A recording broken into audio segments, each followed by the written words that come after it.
Hello students, मैं विशाल गुप्ता आपका teacher. आज मैं आपको सब्जेक्ट अकाउंटेंसी के टॉपिक जर्नल एंट्रीज के बारे में बताने जा रहा हूं। स्टूडेंट्स, जर्नल एंट्रीज को अंडरस्टैंड करने के लिए हमें सबसे पहले टाइप्स ऑफ अकाउंट्स के बारे में अच्छी तरह नॉलेज होनी चाहिए। बिकॉज जब तक हमें यही नहीं पता होगा कि कौन से टाइप का अकाउंट है और किस अकाउंट को हमें डेबिट या क्रेडिट और क्यों करना है, तब तक हमें जर्नल एंट्रीज करने में दिक्कत आती रहेगी। तो जो टाइप्स ऑफ अकाउंट दो तरह के होते हैं, एक होता है पर्सनल अकाउंट, दूसरा टाइप होता है इम्पर्सनल अकाउंट। जो पर्सनल अकाउंट है उसके आगे तीन सब पार्ट्स हैं। एक है नेचुरल पर्सनल अकाउंट, दूसरा आर्टिफिशियल पर्सनल अकाउंट और तीसरा रिप्रेजेंटेटिव पर्सनल अकाउंट। जो नेचुरल पर्सनल अकाउंट है वो होता है जैसे राम, श्याम, मोहन, सोहन, जैसे हम लोग, मतलब जैसे कि ह्यूमन बींग्स के जो अकाउंट है वो नेचुरल पर्सन में आएंगे।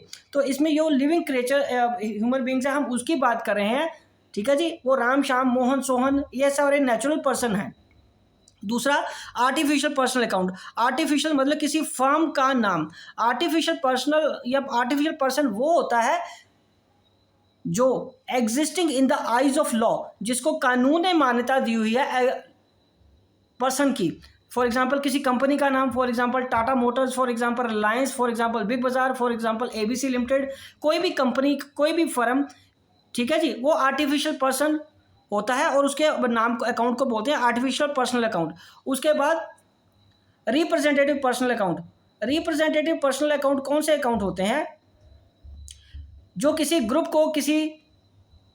को रिप्रेजेंट करते हैं। फॉर एग्जांपल जैसे सैलरी आउटस्टैंडिंग, ये आउटस्टैंडिंग है तो किसी एक चीज़ को रिप्रेजेंट कर रही है। ठीक है जी, तो इसलिए ये कौन सा हो गया? Representative personal account. अब उसके बाद इम्पर्सनल अकाउंट। इम्पर्सनल अकाउंट दो तरह का होता है, एक होता है रियल और दूसरा नॉमिनल। रियल जो होता है स्टूडेंट्स, वो होते हैं एसेट्स के अकाउंट। तो एसेट्स आगे आपको पता है दो तरह की होती हैं, एक टेंजिबल, एक इनटेंजिबल।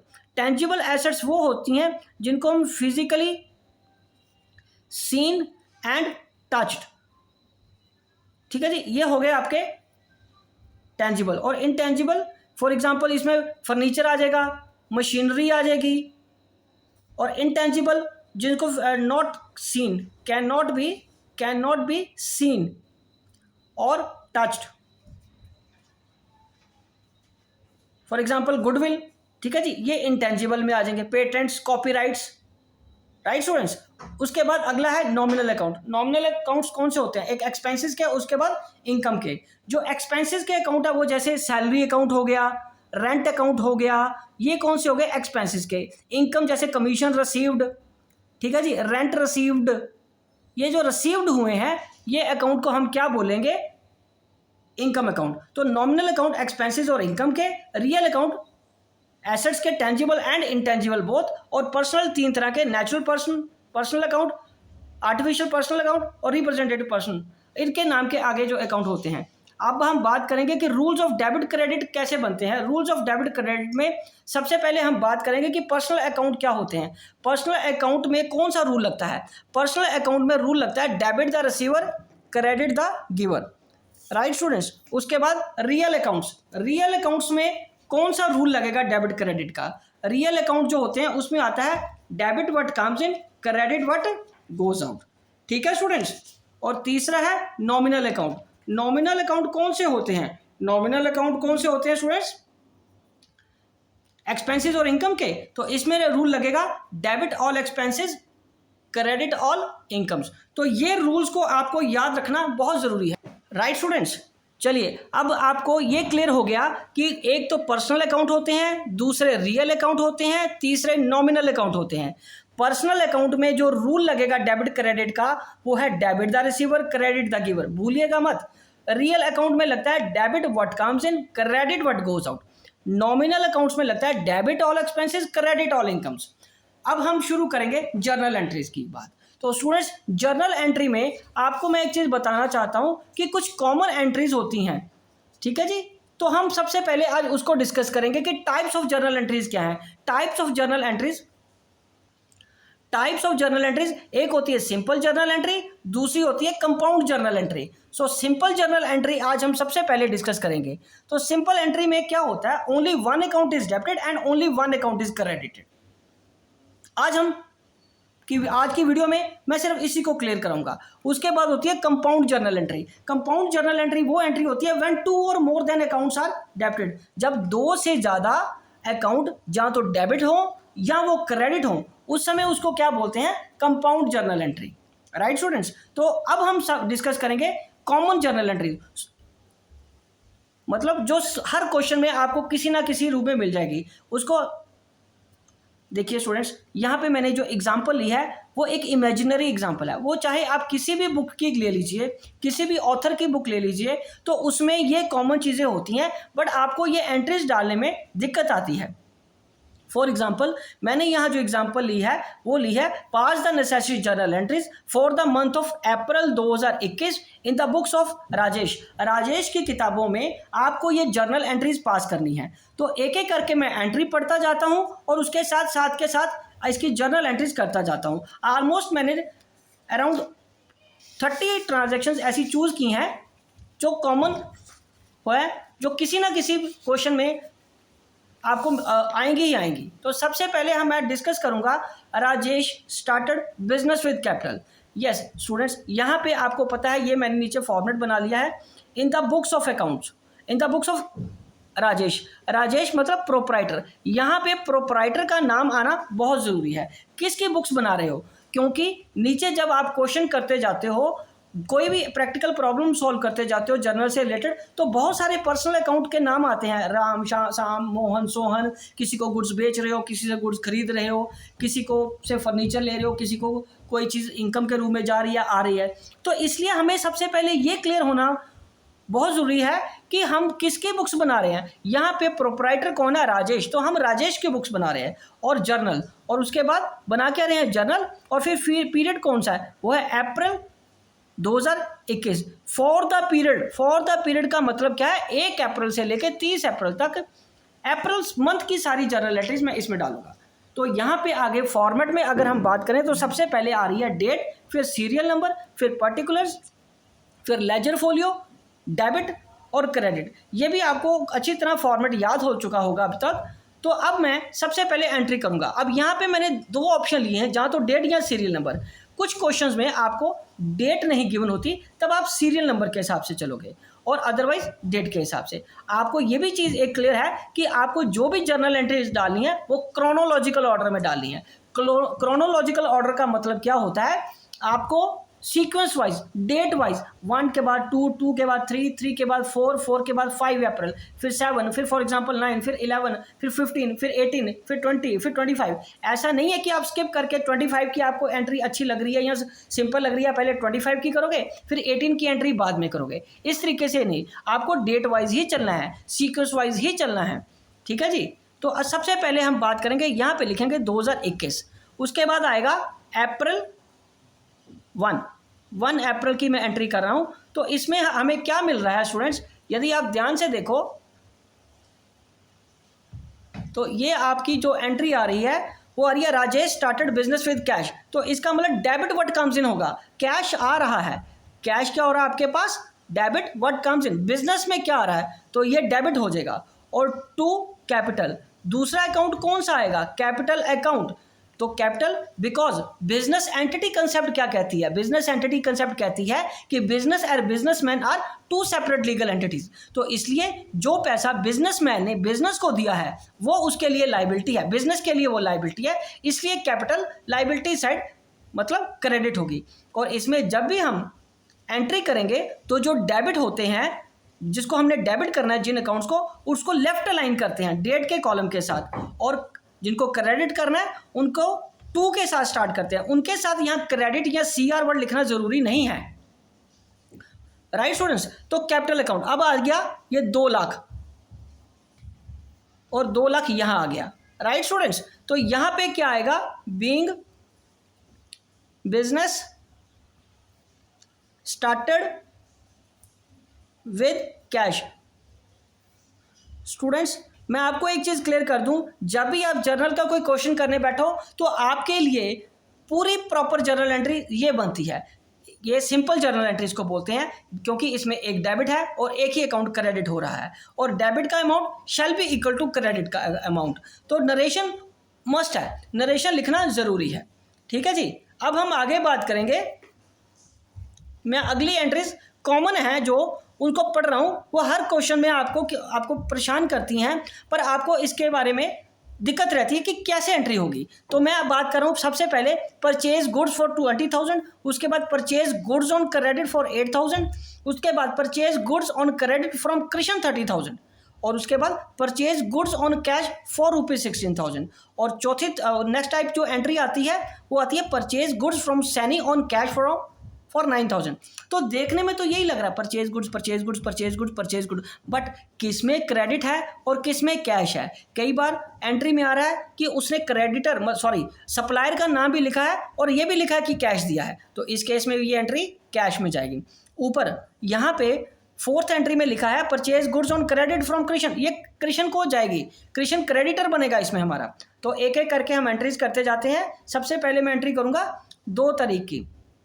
2 तारीख में हमें क्या दिया हुआ है, परचेज गुड्स फॉर ₹20,000। तो इसका मतलब इसमें ना कैश लिखा है ना क्रेडिट लिखा है, तो इसमें हम ये मान के चलते हैं कि ये कैश ही होगा, क्योंकि ना तो ये लिखा ऑन क्रेडिट ना ही सप्लायर का नाम दिया है। बट ये फिर अजम्पशन है कि ये कैश की ट्रांजैक्शन है, क्योंकि जब व्यक्ति हमने उससे सामान खरीद लिया, फिर उसका नाम हमें अपनी बुक्स में लिखने की ज़रूरत नहीं है, हमने कैश पे किया, ये लिखना हमारे लिए इंपॉर्टेंट है।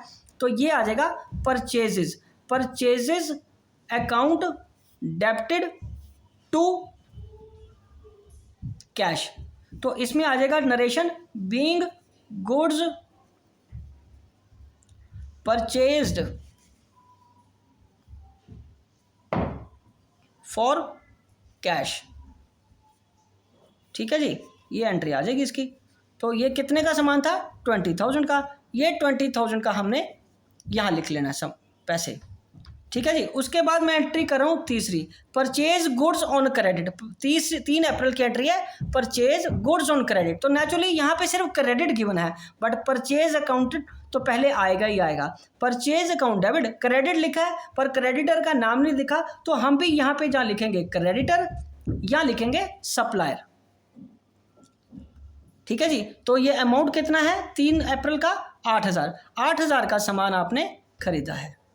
ठीक है जी। उसके बाद यहाँ फिर नरेशन आ जाएगी, being goods purchased on credit.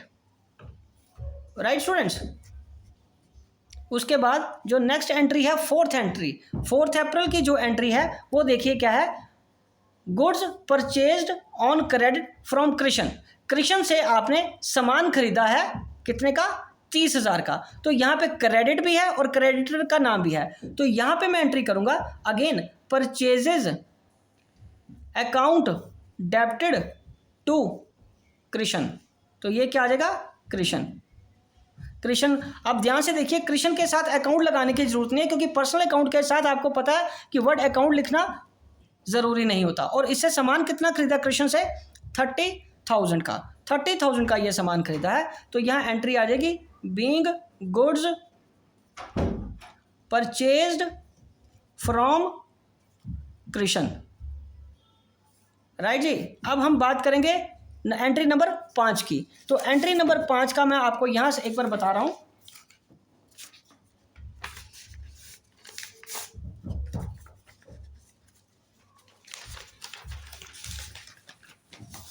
ये देखिए एंट्री नंबर 5 में है purchase goods on cash for cash. ठीक है जी। तो यहाँ पे 5 नंबर में तो ये तो बता ही दिया कैश में है, तो ये आएगा purchases account debited to cash, purchases account debited to cash. तो यहाँ पे कैश हमारे हाथ से चला जाएगा, purchases account being goods purchased on cash. और ये स्टूडेंट्स कितने की एंट्री है, कैश वाली 16,000 की, 16,000 की ये एंट्री है। Right students. अब इसके बाद जो अगली एंट्री है वो हमारी है 6 entry, purchase goods from Saini for cash. Saini से हमने सामान खरीदा है, बट उसने हमें बता दिया है क्वेश्चन ने कि ये कैश पे खरीदा, तो सैनी का नाम नहीं यहाँ आएगा। तो यहाँ पे हम किसका लिखेंगे, कैश की ट्रांजैक्शन। तो यहाँ पे आएगा purchases account debited to cash, again being goods purchased on cash. Saini से कितने का सामान खरीदा हमने कैश पे? 9000 का। तो ये 9000 के पैसे डेबिट क्रेडिट कर देंगे। अब हम बात करेंगे अगली एंट्रीज की। स्टूडेंट्स, अगली एंट्रीज है सेल की। यहाँ भी वही कंफ्यूजन आपको रहती है कि गुड्स सोल्ड फॉर 18,000। दूसरी एंट्री है गुड्स सोल्ड ऑन क्रेडिट। तीसरी एंट्री है goods sold on credit to Ajay.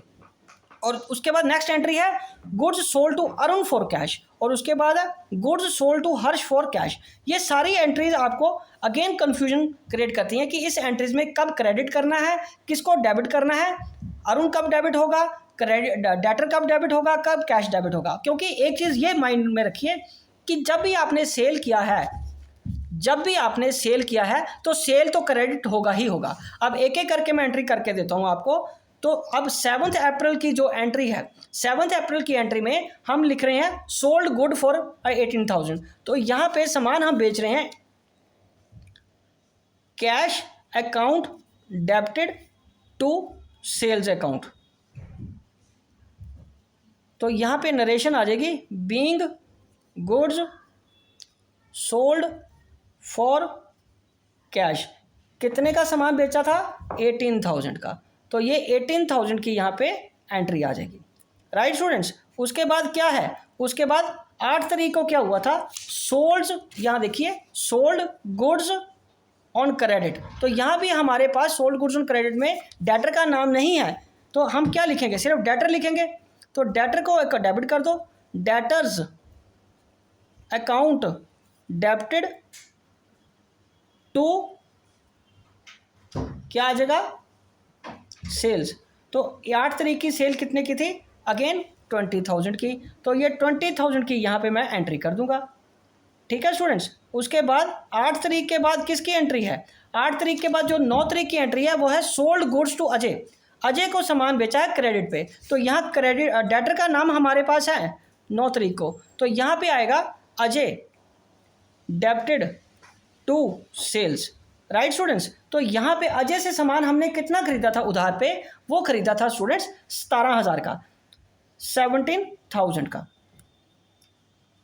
ठीक है जी। तो ये एंट्री हमारी क्या आएगी? अब यहाँ पे हम इसका बैलेंस निकाल सकते हैं। बैलेंस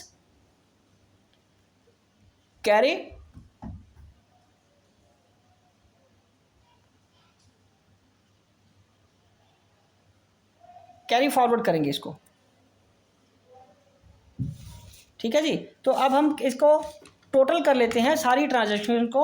ये देखिए यहाँ से अब सारी ट्रांजैक्शन को 2 लाख एक एक करके सारा ऐड कर लीजिए। Plus 20,000 plus 8,000 plus 30,000 plus 16,000 plus 9,000 plus 18,000 plus 20,000 plus 17,000। तो ये आ गया 3,38,000। ठीक है जी, 3,38,000 आ गया। तो अब हम जब आगे कंटिन्यू करेंगे तो यहाँ पे सबसे पहले फॉर्मेट वैसे जैसे बनाया वैसे ही रहेगा। तो यहाँ पे आ जाएगा बैलेंस ब्रॉड फॉरवर्ड। तो ये आ जाएगा 3,38,000 यहाँ पे और ये 3,38,000 यहाँ पे। तो अभी हमने पीछे करी है सिर्फ एंट्री 9 अप्रैल तक की। अब हम आगे डिस्कस करेंगे एंट्रीज़ को। तो 9 तारीख के बाद 10 तारीख की जो एंट्री है वो है sold goods to Arun for cash. Sold goods to Arun for cash. तो यहाँ पे कैश आ जाएगा, अरुण का नाम नहीं आएगा।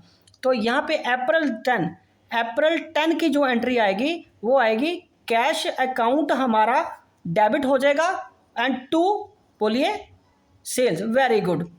Being goods sold for cash.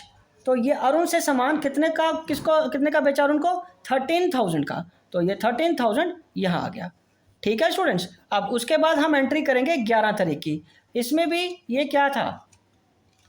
Goods sold to Harsh for cash. तो हर्ष को हमने कैश पे सामान बेचा है। कितने का? 20,000 का। तो यहाँ पे हम क्या करेंगे? अगेन हर्ष का नाम नहीं लिखेंगे। तो ये क्या आएगा? Cash account debited to sales. तो ये कितने का आ गया स्टूडेंट्स? 20,000 का। तो ये कितने का आ गया अगेन? 20,000 का। तो ये आ गया being goods sold for cash, right students. अब इसके बाद दो एंट्रीज मैंने और लिखी हैं आपके लिए, जो हर क्वेश्चन में या किसी ना किसी क्वेश्चन में आपको मिलेंगी। वो है goods return to Krishna, return to Krishna, to उसको वापस किया है। तो ये क्या बनेगा मेरे लिए? ये परचेज रिटर्न बनेगा, परचेज रिटर्न बनेगा। और उसी तरह आगे goods return by Ajay, Ajay कौन था? अजय तो मेरा कस्टमर है। मेरा कस्टमर मेरे को सामान जब वापस कर रहा है तो मेरे लिए वो क्या बनेगा? Sales return. क्या बनेगा स्टूडेंट्स? Cell return. गुड। तो सबसे पहले मैं 11 तारीख की एंट्री करूंगा। अगेन 11 तारीख की दो एंट्रीज हैं, उसके आएगा परचेज। देखो बेटा, परचेज आपने डेबिट किया था, अब सामान वापस जाएगा, तो क्वाइट ऑब्वियस है कि हमें परचेज रिटर्न को क्या करना है? क्रेडिट करना है। बट उसके साथ कृष्ण जो कि मेरा क्रेडिटर है, यदि आप यहां से देखो एंट्री, कृष्ण की एंट्री कहाँ है? ये रही कृष्ण की एंट्री। कृष्ण हमारा सप्लायर है, उसको हम सामान वापस करें तो साथ के साथ इसको डेबिट भी तो करेंगे, बिकॉज अकाउंट्स में जब हम एंट्री रिवर्स साइड में करेंगे तो डेबिट का क्रेडिट या क्रेडिट का डेबिट हो जाता है। तो कृष्ण क्या हो जाएगा? Debit. Krishna debit to purchase return. तो परचेज रिटर्न कितने का आ गया? यहां 3,000 का सामान कृष्ण को मैंने वापस कर दिया। यहां लिख लेंगे being goods returned to Krishna, right जी।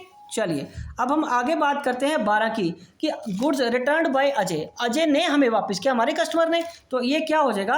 अजय हमारा डेटर था तो उसको तो मैं क्रेडिट करूंगा, सेल क्रेडिट होती है और सेल रिटर्न उसके रिवर्स आ जाएगी। Sale return account debited to क्या आएगा? अजय। अजय को ने हमें वापस कितना किया? 2,000 का सामान। तो ये आ गया being goods returned by Ajay.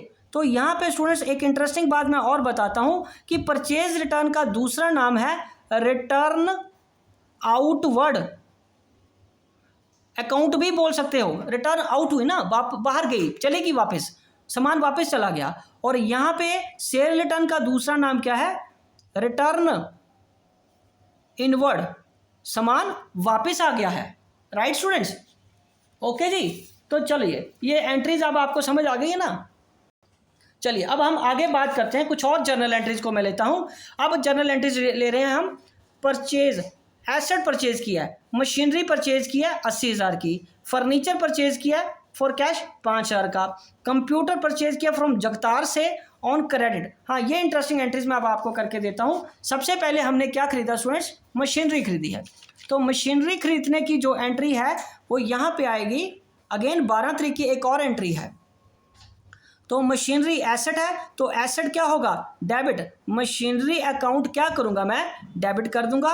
और नीचे क्या आ जाएगा? दूसरी एसेट मेरा कैश मेरे हाथ से चला गया, तो जो इंक्रीज इन एसेट यहाँ आ गया और डिक्रीज इन एसेट यहाँ हो गया। और being machinery purchased for cash, ये कितने का आ जाएगा? 80,000 का। ठीक है जी। उसके बाद हमने क्या खरीदा स्टूडेंट्स? फर्नीचर। फर्नीचर कितने का खरीदा? ये देखिए 13th आइटम फर्नीचर खरीदा था 13 डेट को फॉर कैश 5,000। तो यहाँ पे मैं एंट्री क्या करूँगा? 13 तारीख को एंट्री करूँगा furniture account debited to cash. तो यहाँ आ जाएगा फर्नीचर 5,000 का मैंने ऑफिस फर्नीचर खरीदा था, तो कैश मेरे हाथ से चला गया और फर्नीचर आ गया। Being furniture purchased for cash, right students. उसके बाद नेक्स्ट 14 अप्रैल की क्या एंट्री कर रही? 14 अप्रैल को आपने कंप्यूटर्स खरीदे हैं फ्रॉम जगतार ऑन क्रेडिट, मतलब एसेट्स खरीदी हैं, फिक्स एसेट्स खरीदी हैं, बट वो उधार पे खरीदी हैं। तो आप इसको कंप्यूटर्स भी लिख सकते हो और यहाँ ऑफिस इक्विपमेंट भी लिख सकते हो। ऑफिस इक्विपमेंट और कंप्यूटर्स डेबिटेड टू जगतार, क्योंकि अब मेरा जगतार क्रेडिटर बन गया, मैंने उधार खरीदा उससे सामान 18,000 का, तो ये 18,000 यहाँ पे आ जाएगा। ठीक है जी। Being computers purchased on credit. ठीक है जी, तो यहाँ पे ये हमारी जर्नल एंट्री यहाँ कंप्लीट हो गई। यहाँ पे फिर आएगा बैलेंस कैरी फॉरवर्ड। ठीक है स्टूडेंट्स, बैलेंस आ जाएगा कैरी फॉरवर्ड और आगे इसका टोटल करना पड़ेगा। अब हम दोबारा ये देखिए, टोटल करना बहुत ज़रूरी है स्टूडेंट्स। जब आप अकाउंट्स में शुरू में जब पहला चैप्टर करा था तो उसमें एरर्स और फ्रॉड को डिटेक्ट करने की बात करी थी डबल एंट्री सिस्टम में, शुरू के इनिशियल चैप्टर्स में। तो डबल एंट्री में हमें क्रॉस चेक तो करना ही पड़ेगा। 3,38,000 जमा 13,000 जमा 20,000 जमा 3,000 जमा 2,000 जमा 80,000 जमा 5,000 जमा 18,000। तो ये आ गया 4,79,000, 4,79,000 ये हमारा टोटल है। अब मैं आगे बात करता हूँ आपसे अगली एंट्रीज की। अगले पेज पे ये देखिए, हमारी यहाँ से जर्नल एंट्री स्टार्ट हुई थी, उसका टोटल यहाँ आया था। अब उसको हमने अगले पेज पे कैरी फॉरवर्ड ब्रॉड फॉरवर्ड किया था। फिर जर्नल एंट्रीज को और लिखते हुए यहाँ पे मैंने उसका टोटल किया है। अब इस टोटल को फिर आगे फॉरवर्ड करूँगा बैलेंस फॉरवर्ड क्लिक के, बैलेंस ब्रॉड फॉरवर्ड। तो ये आ जाएगा 4,79,000। ठीक है स्टूडेंट्स, चलिए अब हम आगे बात करते हैं। 14 तारीख तक की एंट्रीज हमने कर ली थी। अब 15 तारीख की एंट्री, परचेज फैंस ऑफिस अलमीरा फॉर 6,000 एंड 3,000 रिस्पेक्टिवली। अब ये सारा छोटा छोटा सामान है, फर्नीचर तो नहीं बोल सकते, ऑफिस अलमीरा फर्नीचर है या नहीं है, ये कोई बड़ी बात नहीं है। फैंस तो फिक्चर्स में चले जाएंगे, तो ऑफिस इक्विपमेंट्स एंड फिक्चर्स लिख सकते हैं। यहाँ सारे का सारा हम 15 अप्रैल को मैं एंट्री कर रहा हूँ, तो ये आएगा आपका फिक्सचर्स, क्योंकि फैन एक जगह फिक्स होंगे ना, ceiling fans, furnitures and fixtures and office equipment. Office equipment का हमने ऑलरेडी एक अकाउंट खोला था, तो उसी में मैं ये डाल दूंगा टू कैश। तो 6 और 3 9,000 की मैं इकट्ठी एंट्री कर रहा हूँ। तो 9,000 रुपया इकट्ठा एक ही दिन सामान खरीदा और वो सारे का सारा एसेट में है।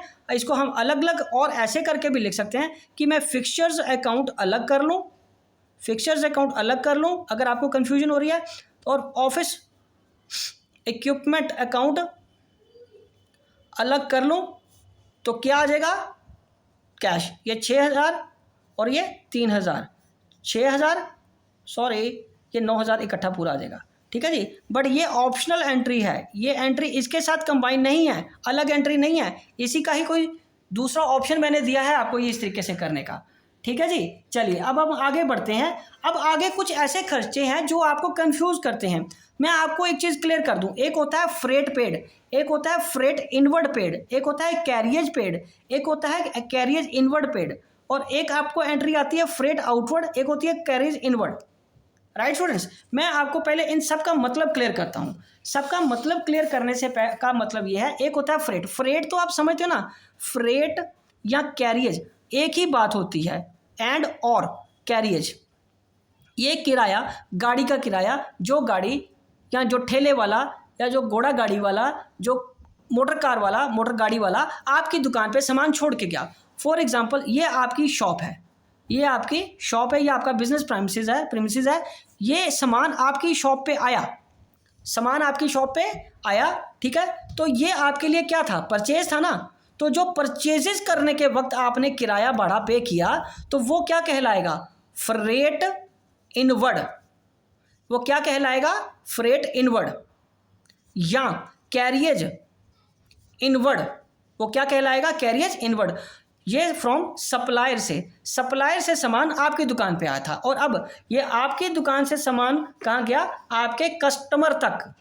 तो अब आपने क्या किया, फ्रेट आउटवर्ड, फ्रेट क्या हो गया, आउटवर्ड हो गया, और यहाँ कैरियज आउटवर्ड हो गया। क्या हो गया, कैरियज आउटवर्ड हो गया। तो खर्चा ये भी है, खर्चा ये भी है, नो डाउट। इसको हम आगे जाके डायरेक्ट एक्सपेंस बोलेंगे और इसको इनडायरेक्ट एक्सपेंस बोलेंगे, बट खर्चे दोनों हैं। एक्सपेंसेस किसी भी नेचर का हो, एक्सपेंसेस को हमें डेबिट ही करना है, टू कैश क्रेडिट करना है, या अगर चेक से पेमेंट करेंगे तो बैंक करेंगे। दूसरी बात, अब आपको कि सर एक चीज़ और लिखी थी, वो है फ्रेट। फॉर एग्जाम्पल अगर अकेला फ्रेट आ गया हो, अकेला कैरियज आया हो, तब भी कोई बात नहीं, तभी आपको ये कंफ्यूज होने की जरूरत नहीं है कि वो आउटवर्ड है या इनवर्ड है। राइट स्टूडेंट्स, आपको ये खर्चा ही बनाना है, और उस केस में एजम्पशन ये होती है कि ये डायरेक्ट खर्चा है। ये क्या खर्चा होता है उस वक्त?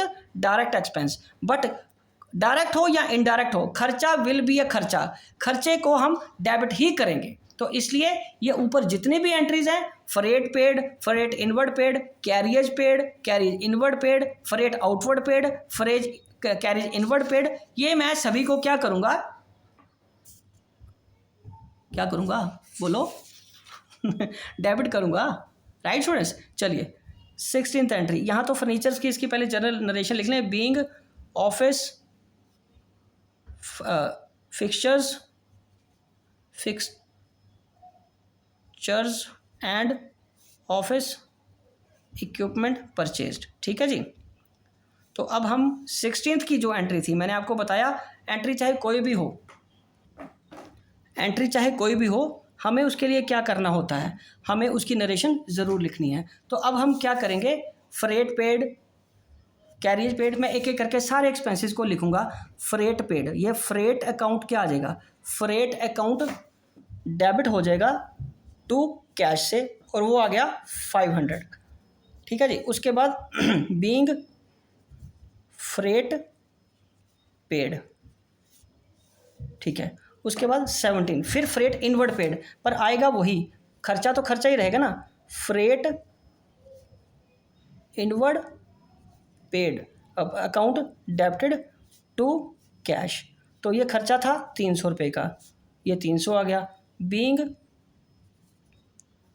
फ्रेट इनवर्ड पेड, उसके बाद 18 carriage paid, carriage account debited to cash, ये कितने का है, 700 का, again 700। Being carriage paid, being carriage paid, उसके बाद 19th का क्या आएगा, फिर carriage inward, carriage inward account debited to cash, being carriage inward paid. ठीक है जी। ये कैरियज इनवर्ड 19 तारीख का कितने का था, 800 रुपये का। उसके बाद क्या आएगा बेटे, 20 तारीख को freight outward paid, freight outward account debited to cash, 500 का, और ये 500 का, again 500। Being freight outward paid. ठीक है जी। उसके बाद 21 का कैरियज आउटवर्ड पेड, तो carriage outward account debited to cash, ये कितना स्टूडेंट्स, 300 का। ठीक है जी। तो ये स्टूडेंट्स आपका बन गया बीइंग कैरियज आउटवर्ड पेड। तो कहने का मतलब, चाहे वो फ्रेट अकेला हो या इनवर्ड के साथ हो या आउटवर्ड के साथ हो, कैरियज चाहे वो अकेला हो, कैरियज इनवर्ड हो या कैरियज आउटवर्ड हो, खर्चा खर्चा ही रहेगा और हर बार खर्चा डेबिट होगा। राइट स्टूडेंट्स, ठीक है जी। तो यहाँ पे हम फिर इसका बैलेंस कैरी फॉरवर्ड कर लेंगे। तो ऊपर हमारे पास बना था 4,79,000। अब माइंडेड इन दोनों में से एक बार लेना है, क्योंकि ये मैंने और करके बताया था, तो इसको डबल नहीं काउंट करना। 4,70,000, और आपने भी ये एक ही जर्नल एंट्री करनी होती है, ये मुझे सिर्फ समझाने के लिए आपको करनी पड़ी, अदरवाइज उसका कोई लॉजिक नहीं बनता इसको 2 बार करने का। Plus 9,000 plus 500 plus 300 plus 700 plus 800 plus 500 plus 300, तो ये हमारा टोटल आ गया 4,91,100। ठीक है, 4,91,100। ठीक है स्टूडेंट्स। अब इसको मैं क्या करूँगा, अगले पेज पे ब्रॉड फॉरवर्ड। तो ये लीजिए स्टूडेंट्स, ये इसको करेंगे brought forward, balance brought forward. ये आ गया 4,91,100, 4,91,100। अब ये हमने फ्रेट तक की एंट्रीज करी थी। अब मैं आपको बताऊंगा rent paid, commission paid, interest paid, rent received, commission received, interest received. ये बड़ी इंटरेस्टिंग एंट्री है। ये क्या हो सकता है, ये तीनों जो चीज़ें हैं ये पेड भी हो सकती हैं और रिसीव्ड भी होती हैं। जब ये पेड होती हैं तब वो एक्सपेंस बनता है, और जब वो रिसीव्ड होती हैं तब वो इनकम बनती है। बेटा हम रेंट दुकान का पे भी कर सकते हैं, हम अपनी दुकान को किराए पे भी आगे चढ़ा सकते हैं, कोई और पड़ी हो। हमें किसी काम के लिए कमीशन पे भी करनी पड़ सकती है, हमें किसी एक्टिविटी को करने के लिए या कोई सामान बेचने के समय हमें कमीशन मिल भी सकती है। हम ब्याज पे भी करते हैं और हमें ब्याज मिलता भी है। तो ये सारी चीज़ें एंट्री इंटरेस्टिंग एंट्रीज है। पर हाँ, खर्चा खर्चा ही रहेगा फिर, और इनकम इनकम ही रहेगी। तो अप्रैल 22 में क्या है, rent account debited to cash. उसके बाद अप्रैल 23 को commission account debited to cash. Rent कितना था आपका, 8,000 का, यहाँ भी 8,000 कैश आ गया। ये एंट्री अलग कर देते हैं। नरेशन सिंपल है, मुझे पता है, अब आप लिख सकते हो being rent paid, being commission paid, इसलिए मैं उसको आपको टाइम सेव करने के लिए बचा रहा हूँ, ताकि मैं आपको क्रक्स में ये सब कुछ समझा सकूँ। कमीशन पेड 2,000 ये और 2,000 ये, कैश अकाउंट ये आ गया। उसके बाद 24 तारीख का क्या था, interest account debited to cash. ये पे किया आपने, ये 4,000 का पे किया, ये 4,000 का पे किया, तो ये पे हो गया। उसके बाद ये 24 तारीख की एंट्री थी। अब मैं 25 तारीख की एंट्री करने जा रहा हूँ, रेंट रिसीव, तो कैश आएगा, cash account debited to rent received account. इसमें रिसीव्ड थोड़ा अलग कर लीजिए, नहीं तो कंफ्यूजन रहेगी कि यहाँ भी रेंट था, यहाँ भी रेंट था। ये रेंट ऑटोमेटिकली, अगर रेंट अकाउंट डेबिट है तो ये खर्चा है, रेंट रिसीव्ड ऑटोमेटिकली डिफरेंशिएट हो गया, तो क्या हो गया, ये इनकम बन गया 4,000 का। उसी तरीके से 25 तारीख के बाद हम अब किसकी एंट्री करेंगे, 26 तारीख की। ये फिर आ जाएगा cash account debited to commission received account. तो ये आ जाएगा,